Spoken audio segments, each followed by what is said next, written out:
تعلیمی نظام میں بگاڑ اور اس کی خرابیوں کی جب بات آتی ہے تو سب سے زیادہ یا سب سے پہلے الزام ٹیچرز پر لگایا جاتا ہے کہ اچھی ٹیچرز نہیں ہیں۔ ظاہر ہے ٹیچر کی بھی کسی حد تک تو ذمہ داری ہے، مگر اگر ایسی لسٹ بنائی جائے جس پر ان تمام ذمہ داران کے نام لکھے جائیں تو یقین کریں سب سے آخر میں ٹیچر کا نام آئے گا۔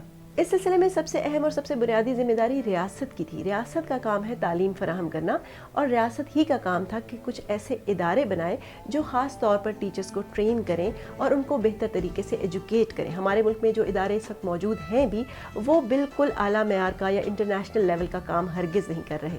دوسرے نمبر پر بات آتی ہے تعلیمی اداروں کی، چاہے وہ سرکاری ادارے ہوں یا پرائیویٹ، لیکن میں خاص طور پر پرائیویٹ اداروں کا ذکر کروں گی، کیونکہ پرائیویٹ ادارے جو ہیں وہ کروڑوں روپیہ کماتے ہیں بچوں سے تعلیم کے نام پر۔ یہ بھی ان اداروں کا فرض تھا کہ اگر وہ ٹیچر کو ہائر کر رہے ہیں اور اچھی ٹرین ٹیچر اویلیبل نہیں ہے، لیکن ہائر کرنے کے بعد ادارے کا فرض تھا کہ وہ ٹیچرز کو ٹریننگ دیتے، ان کو ورک شاپس کے ذریعے یا تعلیم کے ذریعے یا ٹریننگ کے ذریعے کسی بھی طریقے سے ان کو بہتر ٹیچرز بنانے کی کوشش کرتے۔ ادارے یہ کام اس لیے نہیں کرتے کہ ان کو اس بات سے کوئی فرق نہیں پڑتا کہ ٹیچرز بہتر ٹرین ہیں یا نہیں ہیں اور ان کو مزید امپرومنٹ کی ضرورت ہے یا نہیں ہے، کیونکہ ان کے ادارے چل رہے ہوتے ہیں، ان کو فیسز مل رہی ہوتی ہیں، اس لیے وہ اس بات پر بالکل توجہ نہیں دے رہے ہوتے۔ اور ظاہر ہے ٹیچرز اپنے آپ کو اس لیے ڈیولپ نہیں کرتی کہ ان کو اس میں کوئی انسینٹیو نظر نہیں آتا، ان کو اس میں کوئی فائدہ نظر نہیں آتا، نہ ہی ان کو کارکردگی کی بیس پر پرائیویٹ اداروں میں خاص طور پر پروموشن ملتی ہے، نہ ہی ان کو اس کے علاوہ کوئی مالی فائدہ ہوتا ہے،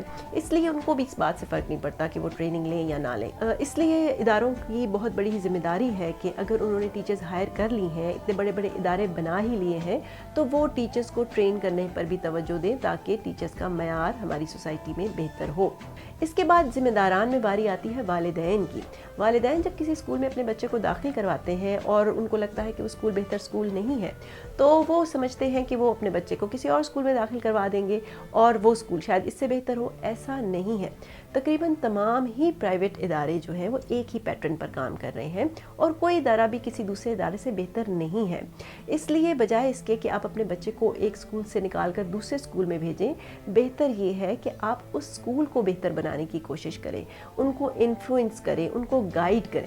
ظاہر ہے اسکول جو ہے وہ ٹیچرز کی تو نہیں سنتے، بچوں کی نہیں سنتے، لیکن والدین کی وہ ضرور سنتے ہیں، اور والدین کے پاس بڑی پاور ہے۔ اگر وہ چاہیں تو اس پاور کو استعمال کر سکتے ہیں اور اس ادارے کو بہتر بنا سکتے ہیں۔ اس ادارے کی بہتری سے ان کے بچے کی بہتری وابستہ ہے۔ اسی طرح بہت سے اور بھی ذمہ داران ہیں، لیکن سب سے آخر میں جو ذمہ داری آتی ہے وہ ٹیچرز کی آتی ہے۔ ظاہر ہے ذاتی طور پر ہر شخص اپنے کیے کا ذمہ دار ہے۔ ٹیچرز بھی چاہیں تو اپنے آپ کو بہتر کر سکتی ہیں۔ آن لائن کورسز اویلیبل ہیں، بہت سی کتابیں اویلیبل ہیں، بہت سے ادارے اویلیبل ہیں جو آن لائن انٹرنیشنلی آپ ٹیچرز کو ٹرین کرنے کے لیے تیار ہوتے ہیں، تو اپنے آپ کو بہتر تو بنایا جا سکتا ہے۔ لیکن ظاہر ہے اس لیے بھی ٹیچر ڈسکریج ہوتی ہیں کہ اتنی ساری ٹریننگ کے بعد بھی ٹیچرز نے اسی ماحول میں کام کرنا ہے، کم فیسلٹیز کے ساتھ کام کرنا ہے، ان کو کریٹو ہونے کا موقع نہیں دیا جاتا، ان کی سنی نہیں جاتی زیادہ، تو ظاہر ہے اس لیے ٹیچرز کسی حد تک ڈسکریج ہو جاتی ہیں اور وہ اپنے آپ کو بہتر بنانے کی کوشش نہیں کرتی۔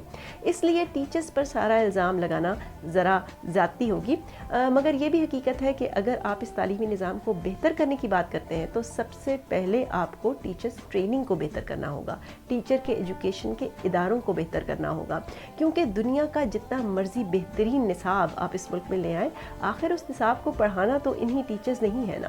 اگر یہ ٹیچرز ہی بہتر ٹرین نہیں ہوں گی تو کسی بھی قسم کا نصاب اس تعلیمی نظام کو کوئی فائدہ نہیں پہنچا سکتا۔ اگر آپ ٹیچرز ہیں اور میری بات سے متفق ہیں تو پلیز کامنٹ باکس میں کامنٹ ضرور کیجیے گا۔ اس کے علاوہ اگر آپ کو میری ویڈیو اچھی لگی ہے تو پلیز یہ چینل ضرور سبسکرائب کریں۔ دیکھتے رہیے اولڈ اسکول۔